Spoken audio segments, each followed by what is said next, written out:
नमस्ते दोस्तों, welcome back to my new vlog. आज है दशा माता का व्रत, तो बस उसी की पूजा में कर आई हूँ। तो मैंने किस तरह से प्रसाद बनाया, कैसी थाली लगाई, कैसी पूजा करी, वही मैं आपसे इस वीडियो में शेयर करने जा रही हूँ। अगर आप कुछ अलग करते हैं तो मुझे कमेंट बॉक्स में ज़रूर बताना, और आपको ब्लॉग अच्छा लगे तो इसको लाइक कर देना और चैनल को सब्सक्राइब कर लेना। दशा माता का अगर व्रत आप लोग भी करते हैं तो आपको एक एडवाइस देना चाहूँगी कि आप लोग पूजा करने जाएं तो अच्छे से तैयार होकर जाएं, जैसे मैं तैयार होकर गई हूँ। और अगर आप लोग मेहंदी लगाना भूल जाएं, क्योंकि मेहंदी में टाइम लगता है लगाने में, आपके पास टाइम ना हो या आप लगाना भूल जाएं, तो आप ये अमीना मेहंदी आती है, वो इंस्टेंट होती है, उसको आप लगाइए और 5 मिनट बाद धो दीजिए। तो देखिए कितना बढ़िया कलर आता है। मैंने वही लगाई है, रात को लगाई थी मैंने 5 मिनट के लिए और बस धो दी थी। तो ये बहुत अच्छी टिप्स है।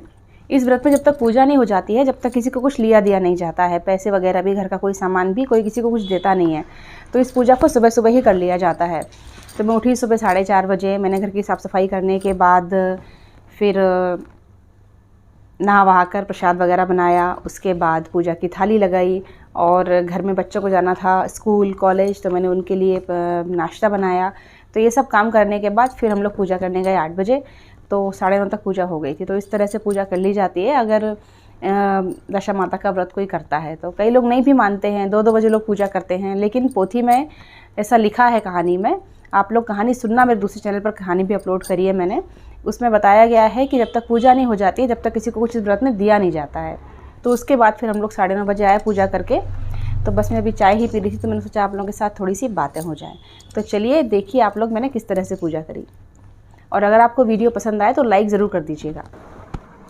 हाँ जी दोस्तों, तो यहाँ लग गई है पूजा की थाली।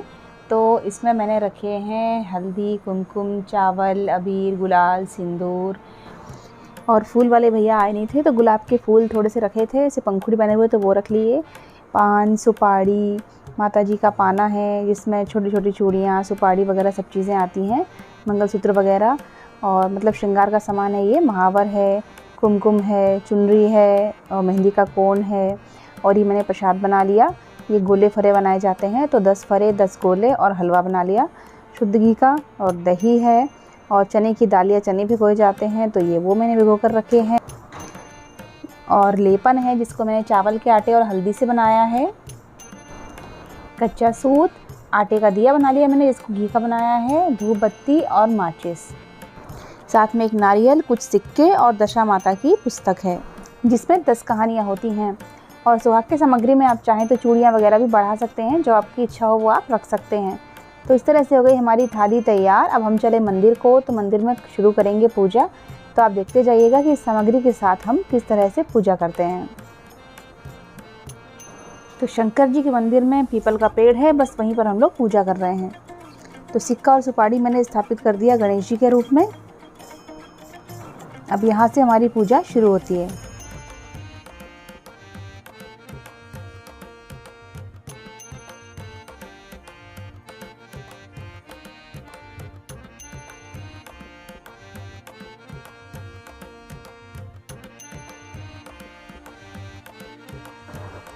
दशा माता का जो पाना हम लाए हैं, इसमें सारी सुहाग की सामग्री आती है।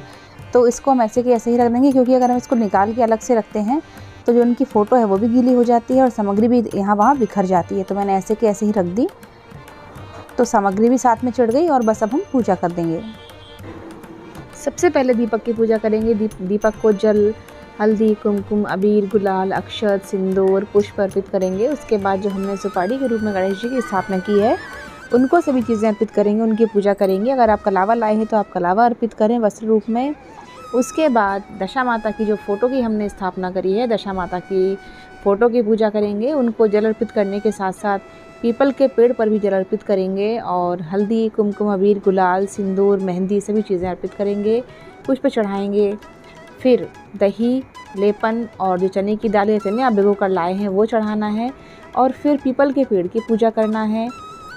पीपल के पेड़ पर जल चढ़ाने के बाद 10-10 बिंदियाँ लगाना है, 10 हल्दी की, 10 कुमकुम की, 10 सिंदूर की, 10 काजल की, 10 मेहंदी की, और अबीर गुलाल की भी लगा सकते हैं। चावल चढ़ाएंगे। उसके बाद पीपल के पेड़ पर भी लेपन, दही, चने की दाल सभी चीज़ें चढ़ाएंगे, फूल चढ़ाएंगे। चाहे तो फूल की माला भी चढ़ा सकते हैं। और दशा माता के पास सुहाग की सामग्री चढ़ाएंगे। और आपका जो गड़ा है, नया और पुराना, दोनों गड़े आपको माता जी के पास रखना है। ध्यान रहे कि अगर किसी और का गड़ा वहाँ रखे हों आसपास तो उसमें मिक्स ना हो, आपके गड़े अलग से रखना है।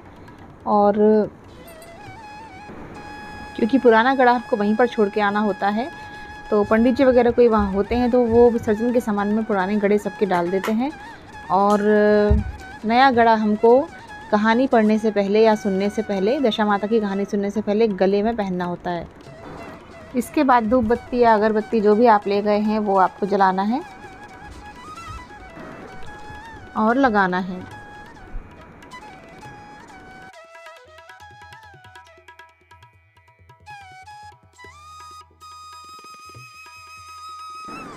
इसके बाद जो फरे, गोले और हलवा हम बनाकर लाए थे वो हमको माता जी को चढ़ाना है।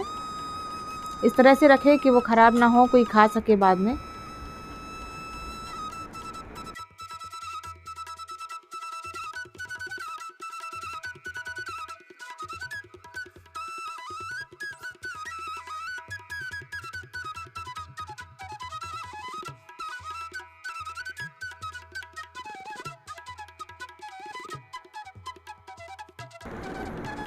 फिर मैंने नारियल के ऊपर सिंदूर लगाकर, कुमकुम लगाकर उसके ऊपर सिक्का रखकर माता जी को अर्पित किया। अब उसके बाद कच्चे सूत को पीपल के पेड़ में अटका कर 10 परिक्रमा लगाने होते हैं। परिक्रमा लगाते जाते हैं और सूत लपेटते जाते हैं।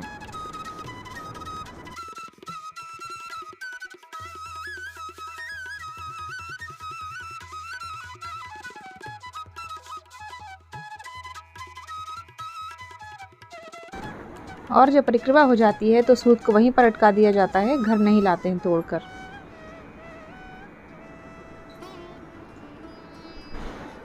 हमारे यहाँ तो यही होता है दोस्तों। अगर आपके यहाँ कुछ अलग होता है तो मुझे कमेंट बॉक्स में ज़रूर बताना।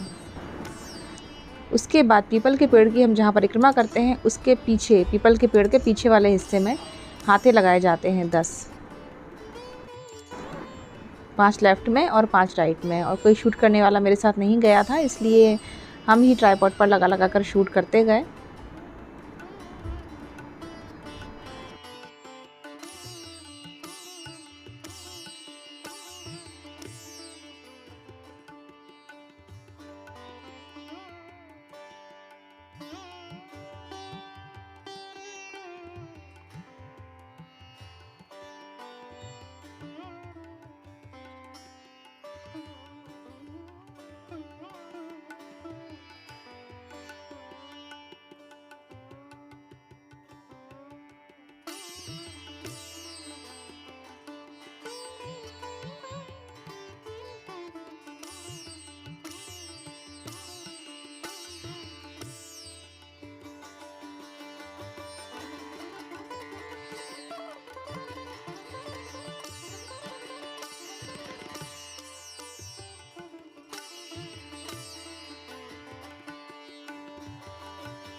उसके बाद जो नया वाला गड़ा है उसको गले में पहनकर फिर कथा पढ़ी जाती है या सुनी जाती है।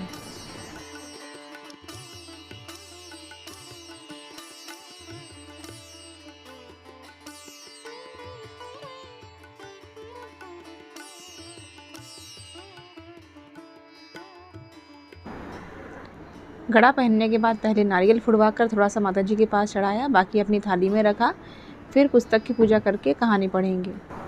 राजा नल की कथा मेन कथा है, बहुत प्रचलित है। जो 10 कहानियाँ नहीं पढ़ सकता वो राजा नल की कथा ही सुन लेता है, और यही कथा आपको ज़्यादा मिलेगी। यूट्यूब पर भी, मेरे चैनल पर भी यही कथा है, तो बस यह कथा पढ़ी जाती है।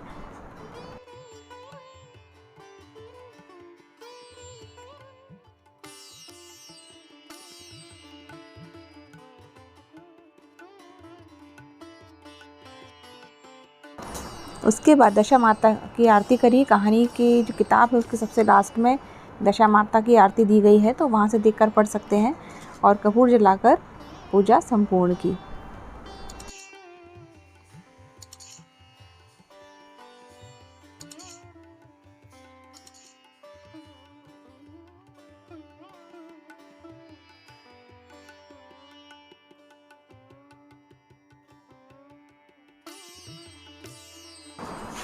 अब इसके बाद पीपल के पेड़ की छाल निकाली जाती है। इस दिन इसकी कीमत सोने के बराबर होती है, मतलब इसकी जो वैल्यू होती है वो सोने के बराबर समझी जाती है कि जितनी छाल आप अपने घर लेकर जाओगे उसका कई गुना सोना बनकर आपको वापस होगा।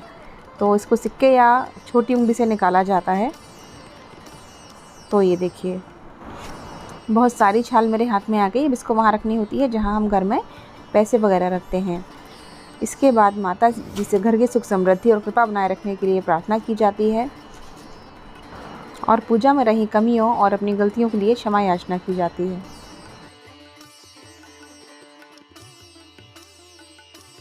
इसके बाद पूजा संपन्न हुई। इसके बाद अब मंदिर के बाहर पूजा की जाती है।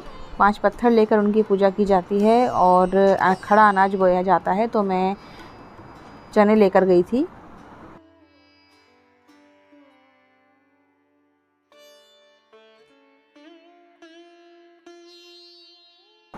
इन 5 पत्थरों पर भी भीगी हुई चना दाल, लेपन और दही सभी चीज़ें चढ़ाई जाती हैं और जो नारियल हमने चढ़ाया है उसका छोटा सा टुकड़ा भी यहाँ चढ़ाया जाता है। और उसके बाद ज़मीन पर थोड़ा सा पानी डालकर चने बोएंगे और उनको सींचकर पूजा करेंगे।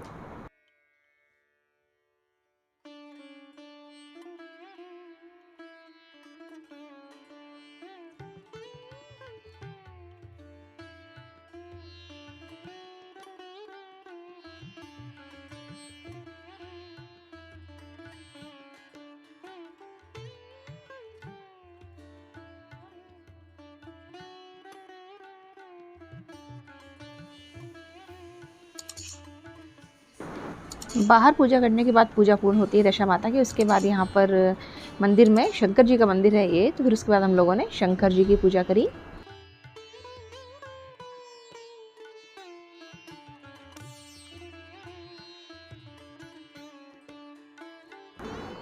उसके बाद घर आकर लेपन से हाथे लगाए दोनों तरफ 5-5 दरवाजे के दोनों तरफ, और उसके बाद ही घर के अंदर गए। इस तरह से हमने दशा माता की पूजा करी और ये था दशा माता की पूजा का व्लॉग। अगर आपको अच्छा लगा है दोस्तों तो वीडियो को लाइक कीजिएगा, दूसरों के साथ भी शेयर कीजिएगा। फिर मिलती हूँ आपसे नेक्स्ट वीडियो में। Bye bye. जय दशा माता की।